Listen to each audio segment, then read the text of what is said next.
الرحیم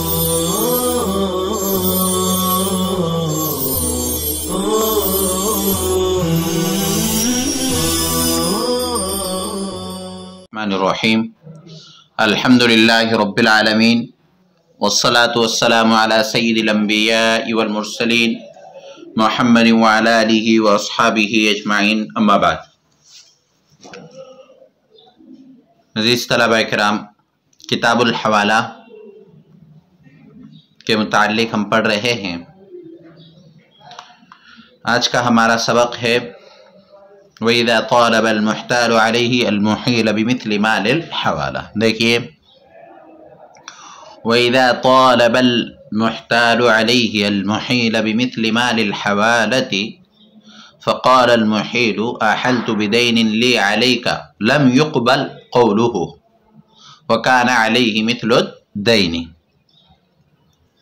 اور جب محتال علیہ محیل سے مال حوالہ کے مثل کا مطالبہ کرے تو محیل کہے گا،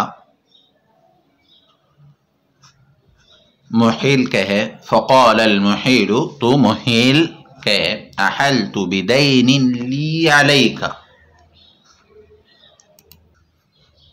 میں نے حوالہ کیا اس دین کا جو میرا آپ پر ہے، لم يقبل قولہ، تو اس کی بات مانی نہیں جائے گی، وکان علیہ مثل الدین، اور اس پر دین کے برابر رقم لازم ہوگی۔ اب کیا مسئلہ ہے؟ دیکھیے، محتال علیہ نے، محتال علیہ کا مطلب جو یہاں کفیل بن رہا ہے، اور محیل کا مطلب جو اصل مقروض ہے۔ تو محتال علیہ نے مقروض سے کہا کہ میں نے جو قرض تمہاری طرف سے محتال لہو کو ادا کیا ہے، یعنی جس کا اصل، جس نے قرض دیا ہے، قرض خواہ محتال لہو کو ادا کیا ہے، وہ رقم آپ مجھے دے دے۔ محتال علیہ نے، یہ محتال علیہ نے مقروض سے کہا کہ میں نے جو مال حوالہ محتال لہو کو دیا ہے وہ رقم آپ مجھے دے دے۔ اس پر محیل جو اصل مقروض ہے وہ کہتا ہے کہ میرا آپ پر پرانا قرض تھا، اس کی اصولی کے لیے آپ پر دین کا حوالہ کیا تھا، میں نے جو آپ پر دین کا حوالہ کیا تھا اس کی وجہ یہ تھی کہ آپ پر بھی میرا پہلے سے قرض تھا، اور وہی قرض میں آپ کو دینے کے لیے میں نے آپ کا حوالہ دیا تھا کہ میرا اس شخص پر قرض ہے، لہذا آپ اسی سے وصول کر لیں، اس لیے آپ کو درمیان میں ڈالا گیا تھا، آپ کا حوالہ دیا گیا تھا۔ لیکن اس محیل یعنی مقروض کے پاس کوئی بینہ اور ثبوت نہیں ہے، تو لم يقبل قولہ، دلیل نہ ہونے کی وجہ سے اس کی بات نہیں مانی جائے گی، بلکہ یہ جو محتال علیہ ہے اس کی بات مانی جائے گی، اس لیے کہ وہ منکر ہے، اور آپ پڑھ چکے ہیں البینۃ علی من ادعی، جو دعویٰ کرتا ہے اس پر بینہ آتا ہے، والیمین علی من انکر، اور بات اس کی مانی جاتی ہے، قسم اس کی لی جاتی ہے جو منکر ہو، اور یہاں محتال علیہ منکر ہے، لہذا محتال علیہ کی بات مان لی جائے گی۔ اور جتنا قرض محتال علیہ نے ادا کیا ہے اتنا قرض وہ جو اصل مقروض ہے اس سے اصول کرنے کا وہ حق رکھتا ہے۔ تو محتال علیہ نے محیل سے کہا کہ آپ مال حوالہ کے مثل مجھے دے دو، تو محیل یعنی مقروض نے کہا کہ میں نے آپ کا حوالہ اس دین کے بدلے میں دیا تھا جو آپ پر میرا قرض ہے، تو اس کی بات نہیں مانی جائے گی اگر اس کے پاس بینہ نہ ہو۔ ہاں، اگر وہ ثبوت اور بینہ سے ثابت کر دے تو پھر بات الگ ہے۔ وَإِن طَالَبَ الْمُحِيلُ الْمُحْتَالَ بِمَا أَحَالَهُ بِهِ فَقَالَ إِنَّمَا أَحَلْتُكَ لِتَقْبِضَهُ لِي وَقَالَ الْمُحْتَالُ بل أحلتني بدين لي عليك فالقول قول المحيل مع يمينه۔ اگر محیل نے محتال لہو سے مطالبہ کیا، اگر محیل نے محتال لہو سے مطالبہ کیا اس دین کا، بما أحاله به، جس کا اس نے حوالہ دیا تھا، اور اگر محیل یعنی مقروض نے محتال لہو سے، محتال لہو یہاں کون ہے؟ جس کا اصل، جس نے قرض دیا تھا، اس سے مطالبہ کیا اس دین کا جس کا اس نے حوالہ دیا تھا۔ فقال، تو اس نے کہا، انما احلتک، میں نے حوالہ اس لیے کرایا تھا تاکہ اس قرض کو میرے قبضے میں کرے، لتقبضہ لی، تاکہ تو اس کو میرے قبضے میں کرے۔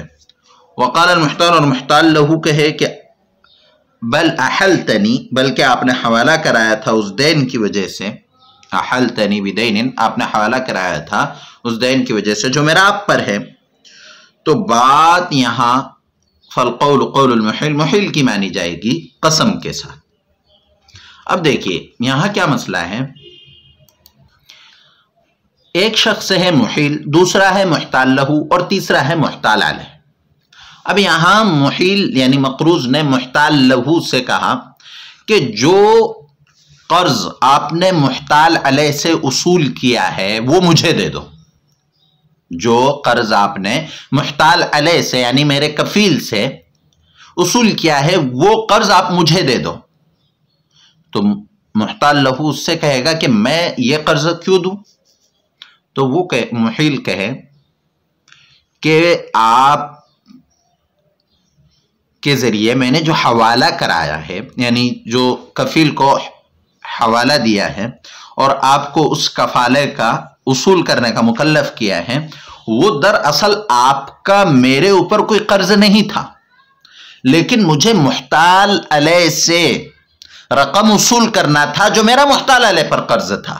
تو میں نے آپ کو محتال لہو بنایا تاکہ آپ اس سے وہ رقم لے کر مجھے دے دیں۔ آپ کا مجھ پر کوئی قرض نہیں تھا، لیکن میں نے تو آپ کو صرف محتال لہو بنایا، یعنی وکیل بنایا کہ آپ وہ قرض اس سے اصول کریں اور مجھے دے دیں، ورنہ حقیقت میں آپ کا مجھ پر کوئی قرض نہیں تھا۔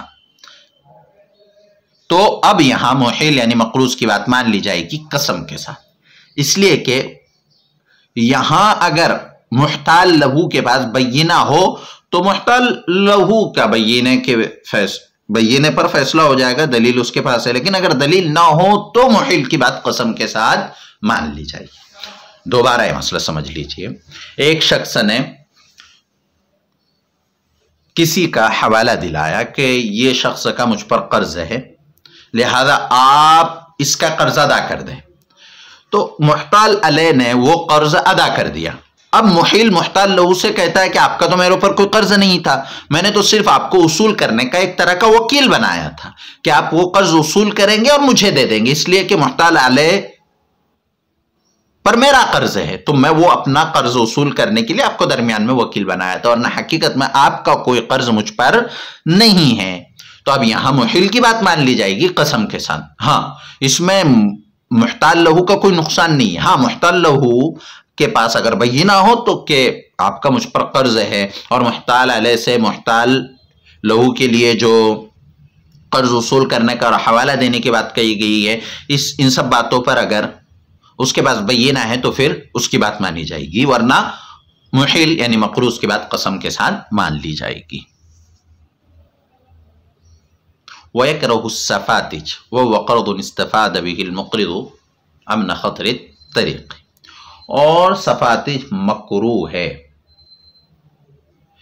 اور وہ قرض ہے کہ اس کے دینے والا راستے کے خطرے سے محفوظ ہو جاتا ہے۔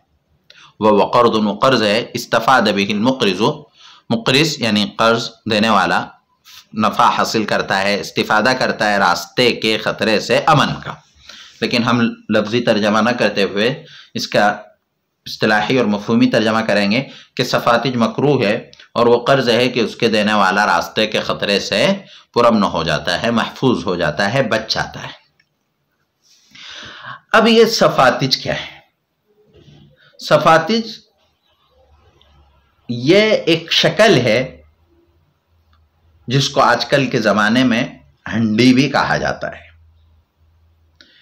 ہوتا یوں ہے کہ ایک شخص دوسرے جگہ پر رہتا ہے، دوسرے مقام پر رہتا ہے، اور وہ وہاں کسی کو قرض دیتا ہے اور دوسرے شہر میں وہ قرض وصول کر لیتا ہے۔ مثال کے طور پر ایک شخص ممبئی میں ہے اور دوسرا شخص یہاں عکل کنواں میں ہے۔